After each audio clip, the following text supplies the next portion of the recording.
আসলে সংক্রমণের যে লক্ষণগুলো এগুলি পরিবর্তন হয় কারণ আমাদের শরীরে যে প্রতিরোধ ক্ষমতা তৈরি হয়েছে সেই প্রতিরোধ ক্ষমতা ওই ভাইরাসকে দুর্বল করে দেয়, যার জন্য হয় কি অনেক সময় যে একটা বড় ধরনের সংক্রমণের সময় যে পরিমাণ ভাইরাস আমাদের শরীরে প্রবেশ করে আমার মধ্যে যদি প্রতিরোধ ক্ষমতা থাকে সেই প্রতিরোধ ক্ষমতা থাকার ফলে ভাইরাসের পরিমাণ কমে যায়।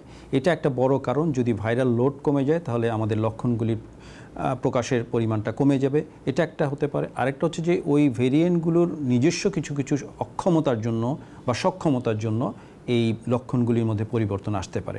সুতরাং হয়তোবা কোনো কোনো ভেরিয়েন্টের মধ্যে শ্বাসকষ্ট হওয়ার বেশি লক্ষণটা বেশি প্রকাশিত হয়, কোনো কোনো ভেরিয়েন্টের ডায়রিয়ার সংক্রমণের বেশি সম্ভাবনা দেখা যায়। এরকম বিভিন্ন ধরনের আপনার ভেরিয়েশন হতে পারে।